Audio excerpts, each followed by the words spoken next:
guys, welcome back to TirsbaekTV and welcome back to Garage Talk in our new studio that is definitely not a bedroom with a poster hung up in the background. Nope. But if you are new here, Garage Talk is our kind of podcast discussion show where we just talk about things going on with the channel or news in the car world or things you guys have been up to if you send us things in. And there's quite a bit to talk about this week because we had the 70th anniversary of Land Rover last week. We did. And we also got the 101 out the other day. And you've been doing more stuff to that as well, right? Yeah. What? And doing stuff to just making it drivable and Okay. yeah. Well, it was drivable the other day. Yeah, more drivable, more friendly. Okay. So yeah. So are we now going with the idea of turning that into a project or? Probably is. Talked about it with my dad, and hopefully we got the papers for it, and it shouldn't be. Oh, so we can actually get it road legal. Yeah, it shouldn't be that hard to get an MOT on it because everything works really. If we got the papers on it, it's just. But I was thinking that the other day because the car tax and registration and everything in Denmark is ridiculously expensive for modern cars. But if you have a classic car, which is over 25 years old, it's actually really cheap. I think over 35 years old is a better. Or 35, yeah 35, not 25.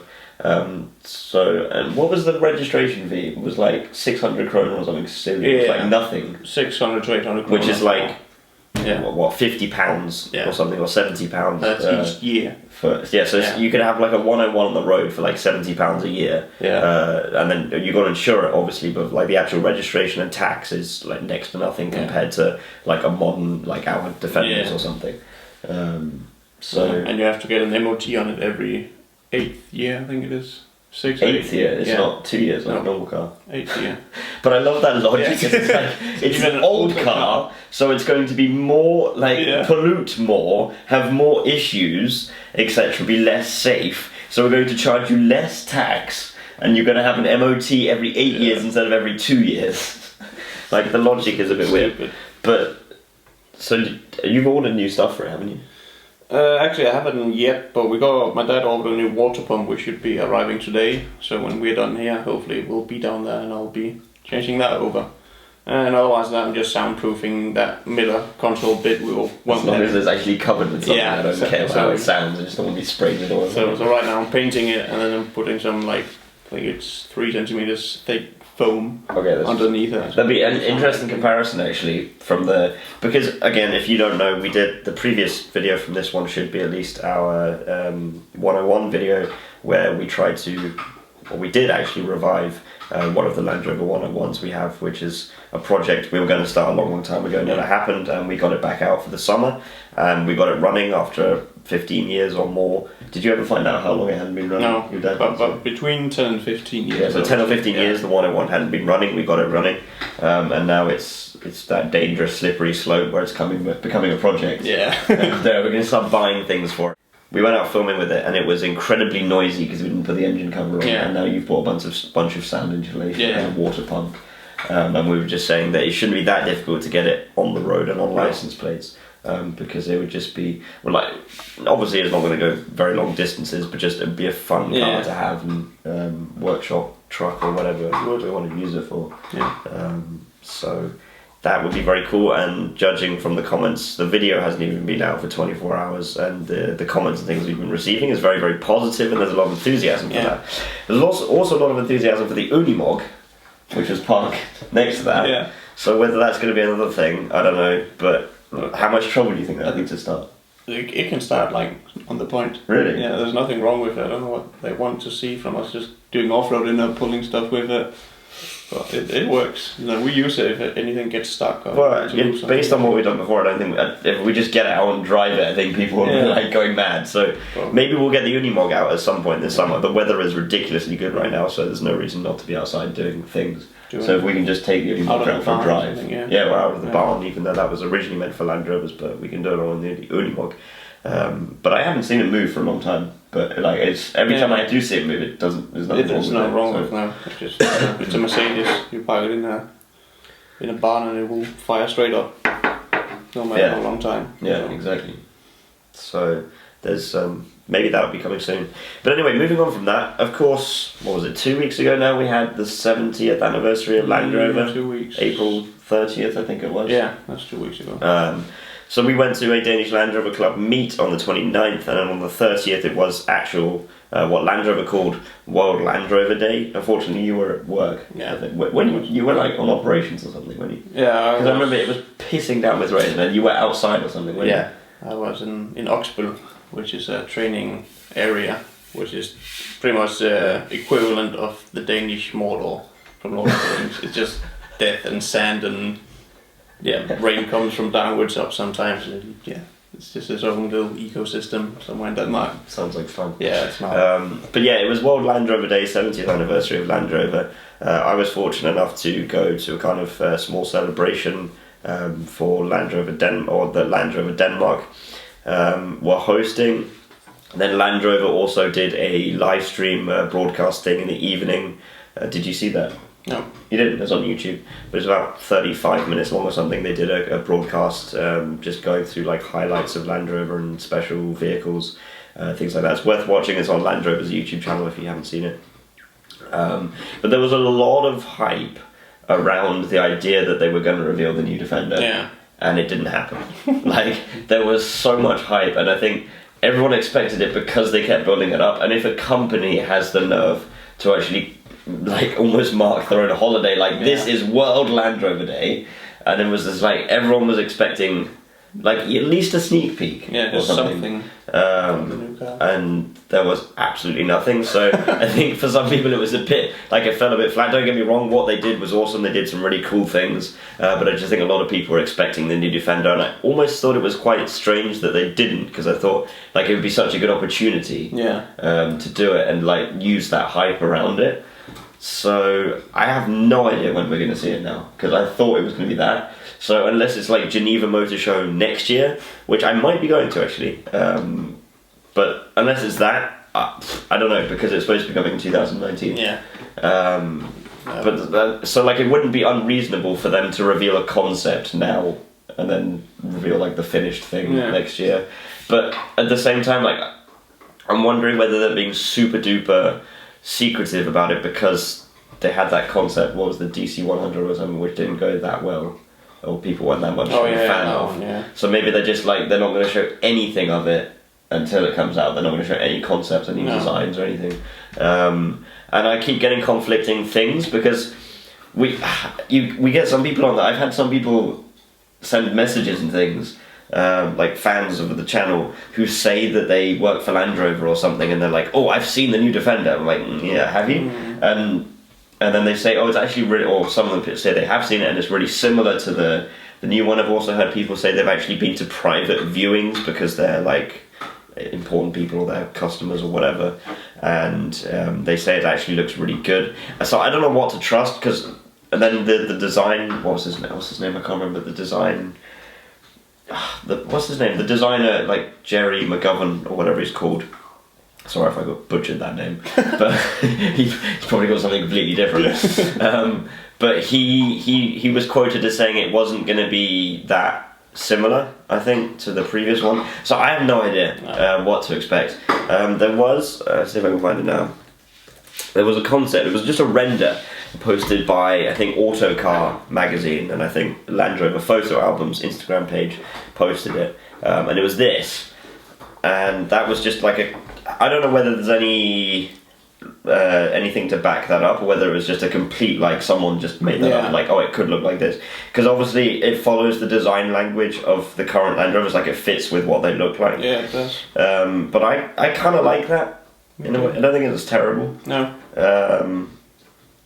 And like obviously it's not the same as the original Defender, but you can't expect it to be like exactly the same. No. 70 years now. But the other thing is obviously, because this is a render, you can tell it's kind of like that is just taken from a Discovery or something, and then that is just from a Range Rover. It's just like someone glued a bunch of bits together. But it's like not unreasonable to think it's going to have headlights or a grille that look like that, or wheels like that, or whatever, and so on. And like I said, I think that looks pretty cool. I think it's going to be a ridiculously good off-roader, whether you like it or not. You know, whether it references the Defender or is related to the Defender or not, it's going to have terrain response, and it's going to have locking diffs and whatever. It's going to have like everything you would need. Yeah, all the new stuff as well. Yeah, because if it's got the capability of like the new Discovery or the latest Range Rovers, which are ridiculously capable because of all the gadgets they have, if it has that combined with the sort of ruggedness, the ruggedness of a Defender, and the ride height of a Defender and all that, like it should be incredible to drive off road. So yeah, that's that. But that was World Land Rover Day. Let us know what you did for World Land Rover Day. Like I said, we went to a little meet with the Danish Land Rover Club. Actually, did you see that? I think we were there after they did it. It must have been. But you know, when we got there, the cars were kind of lined up in quite a weird way. Like they were a bit all over the place. But then I saw a picture later on Facebook from the club that what they had done. Yeah, they spelled out 70 on that like meadow we were on, which we must have missed, which is annoying. Yeah. And because that would have been awesome to get with the drone as well. Because the picture they had didn't look that good. I don't know what they'd taken. It was taken with a helicopter. Was it a helicopter? The seaside, yeah. Okay. Because if we had an actual drone, we could have got a better shot of that from above or something. It would have been cool to have our cars in that 70. But that was a cool meet. In a really, really cool location. And speaking of Land Rover concepts, there was another one I think done by the same people, which was this. And again, I found this from Land Rover photo albums, Instagram, so go check that out if you haven't. But they're supposedly the Land Rover is going to kind of revive the Freelander, like into the Defender. Not into the Defender, but I think there was something about that they were going to, you know these like small off-roaders, like the Suzuki Jimny or whatever they call it, like Samurai, boxy, those kind of boxy tiny things. Like they wanted to make something, I think, to kind of compete with that, but then also it would also work as a kind of, because that's kind of what the Freelander was. It was that kind of small, slightly more road focused, like more car-like off-roader, and I think that's kind of what this might be, somewhere in between that. And I don't know where like the idea of this came from, whether there's an actual like leak from Land Rover that they're working on this, but I actually really like that. Yeah, I think it's really cool, and I think to have like, again, if you had all of terrain response and everything put into that, and then you've got like a little short wheelbase boxy Land Rover, like that's quite with the talkie diesel that's quite cheap. I think that could be a really, really cool car and quite fun. Yeah, it could. And then, like, let's just hope that Land Rover does their SVR treatment or something, just puts the 5-litre V8 in at some point, and you have this little Land Rover that weighs nothing. And again, imagine if they did a 2-door version of that. Like, you could have a tiny little, like, short wheelbase thing that would just be great for going up and down hills and things. It'd just be bought just to make bobtails and things out of them. So like a modern day like 2020 Land Rover that's into a bobtail, like you used to seeing that with old ones and all new ones. That would be quite weird. Anyway, there's another point. Mercedes just revealed the new G-Class or G-Wagon, whatever you want to call it, which we're quite big fans of. You're quite familiar with them in the army. Obviously this is quite different from the kind of things you use, because it's like this is meant for, you know, Russian oil people and gangsters, Jay-Z and whoever else. But another thing that a lot of the Land Rover community say, I think, is if Mercedes can just do this, like that looks pretty. It's not exactly the same, but it's pretty similar to the original G-Wagon. Like you can tell it's the same thing. And yet Mercedes can keep doing that, and yet Land Rover say they have to stop making the Defender because it's too old-fashioned now. And so it's just like, why can't they do that? But the thing, I mean, you could have a long discussion on this, but for all we know, that the next Defender is something like that. It could just be like the Defender, but just smoothed out and made to look a bit smarter, and made to look made to be a lot more safer and a lot more road friendly, and so on. So it might well be that, but I think there's also a lot of things that have to change with that. There's a lot of infrastructure. One of the big reasons I know that Land Rover had to stop making the Defender is because of it costs a hell of a lot more to actually manufacture a Defender, and it takes a lot longer to manufacture them than, say, a Range Rover, because they're just made out of like rivets and old body panels, whereas like if a Range Rover is made from robots and things. For all we know, that could be it. But I actually saw some YouTube videos of this new G-Wagon off-roading as well, and I gotta say I was actually quite impressed. And it's got all those diff lockers, and I think they have their own, I don't know if they have their own kind of terrain response system or something, but I would love to try one of those. Have you actually driven? Like the not like, driven. No, not like the old ones. You've driven the old ones. I've driven the old ones and those V6 turbos as well. Are they similar to the Defenders or? Yeah, I would say so. Even though they come as standard with lockers on front, rear, and center diff. Like even the oldest model from the 70s got the like manual lockers from the front and rear diff. That's cool. But otherwise than that, in the Army model they're completely stripped out. There's not even radio or anything. Everything just green and black. But they work quite well. I would say quite hefty. What about the engine?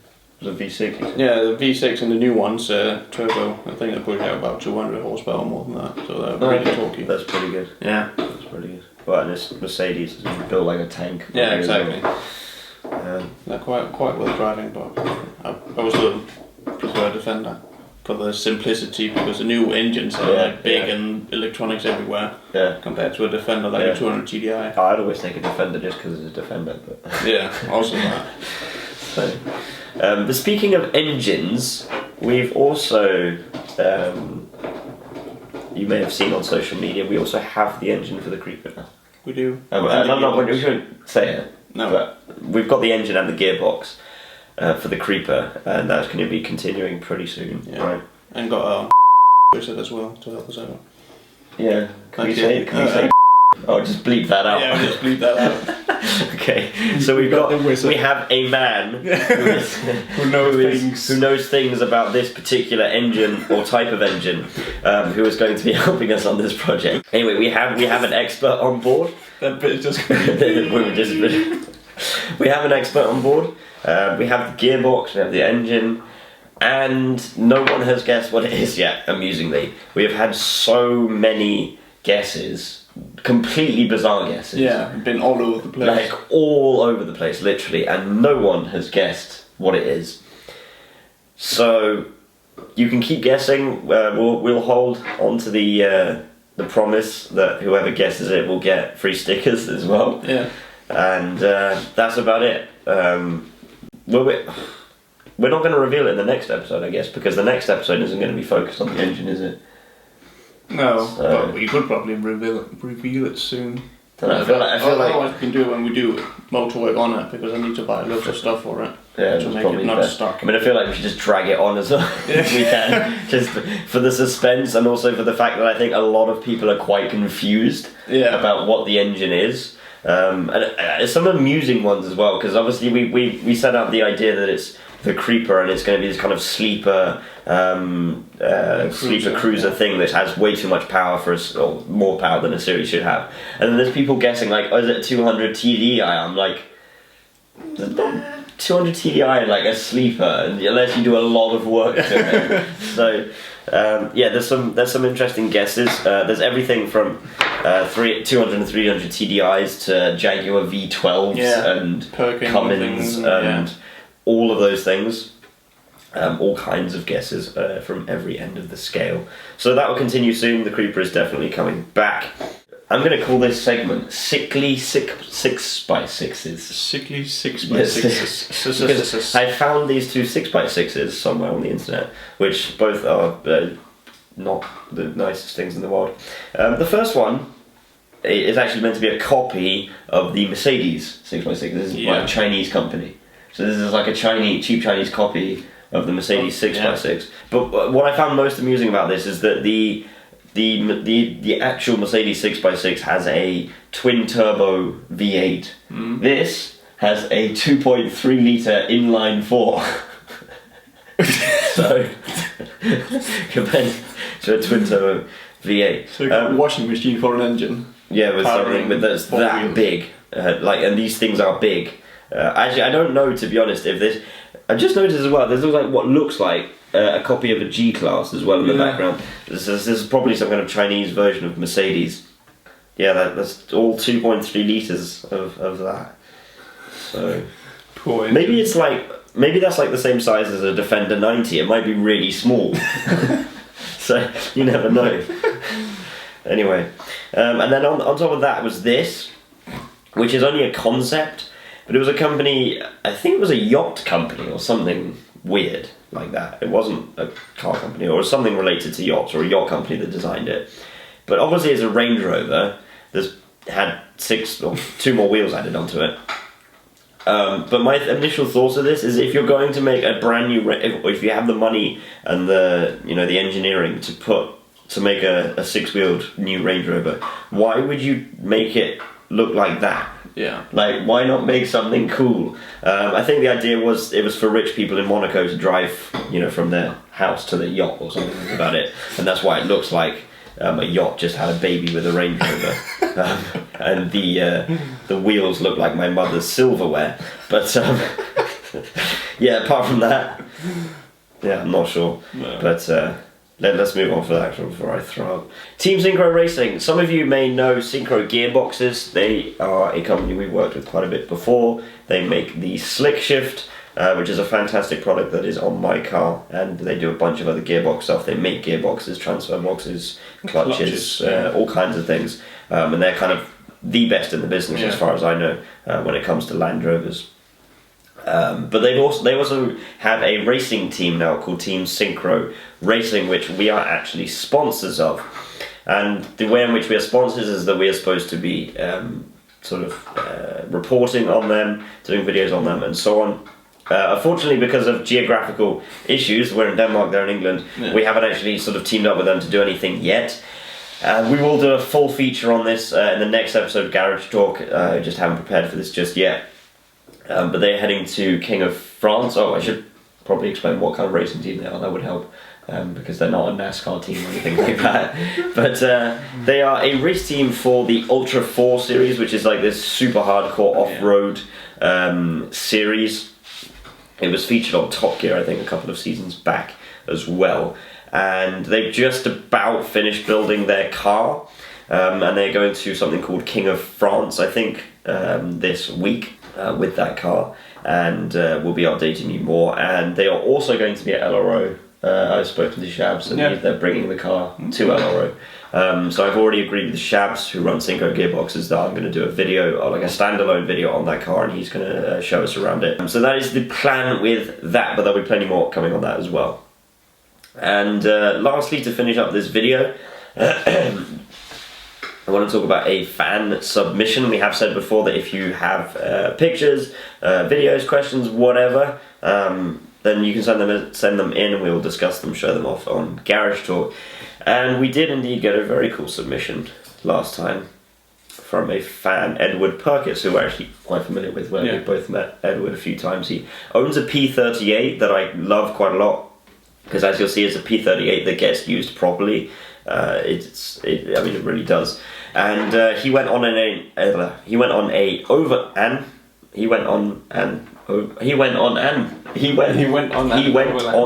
overlanding trip to Morocco with a few friends and his Range Rover P38. And I think he did a full written sort of story on it on Car Throttle as well. I'll see if I can get you the link for that down in the description. But I'll put these pictures up on the screen, but it looks pretty damn cool. And I would not have the balls, I think, to drive my TD5 Defender to Morocco and back. So to have the guts to do that with a Range Rover P38, which is not known for its reliability, I think that's pretty brave. But there's some pretty cool pictures, and they're all like relatively old Land Rovers. The newest thing there is a Freelander 2. And I know that now his P38 has TirsbaekTV stickers on it, like quite a few. Unfortunately, I think they weren't out until after this, so they didn't have. They weren't on for this trip, so it would have been cool to have TirsbaekTV stickers on all the way from UK to Morocco, but unfortunately they weren't out. Like, I love that picture. Yeah, that's insane. Imagine driving through that. It's actually a road there. It's just really narrow. Yeah, you can barely see it, but there is a road there. Really, really cool photos. Thank you very much, Edward, for sending those in. And again, if you have anything you want to send in, videos, photos, questions, whatever, put them down in the comments, or email us at info@TirsbaekTV.com. Almost forgot our own email address.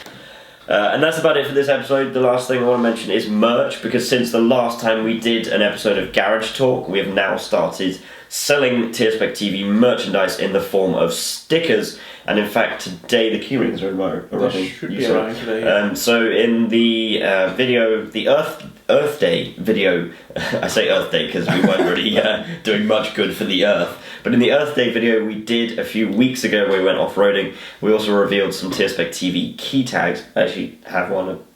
Yeah, we'll probably make this easier.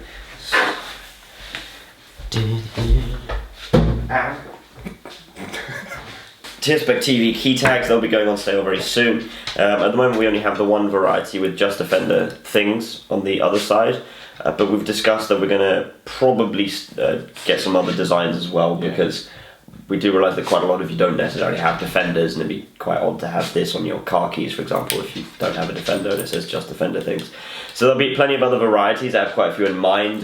Same with stickers. I'm hoping to get some more sticker designs out. If you have ideas for stickers or keyrings or whatever you'd like to see, or anything else regarding merch, let us know and we'll look into it. And we're also going to do t-shirts soon, but that's just a bit more complicated to get set up, but we are looking into it. So go and check out TirsbaekTV merch as well at TirsbaekTV.com. Oh, and Tough Rock mud flaps as well. You can get TirsbaekTV Tough Rock mud flaps. And on that point, we've now sold, I can't quite believe I'm saying this, but what, after like, when did we start selling stickers? Must be a month, I think. It's a month, it's about a month, maybe a little bit more. Yeah, a little bit more. We now have mud flaps and stickers in, among other places, the US, UK, Australia, South Africa, Norway, Belgium, Holland, I think, Denmark, and possibly some other places, but those are the ones I can remember. So, like, literally covering most of the globe, which is just bizarre, considering it's been a month, barely, and we've got a lot more to come in regards to merch. So that is it for this episode of Garage Talk. Leave any questions you have down in the comments, send us any pictures, videos, whatever you want, and be sure to go and check out our social media pages on Facebook and Instagram and Twitter as well. It actually helps us a lot if you follow us on there, so we can provide you guys with information. You can also see what we're up to, particularly with Instagram. You can follow our Instagram story and kind of go behind the scenes a bit when we're filming videos. So thank you very much for watching, guys, and we'll see you in the next video.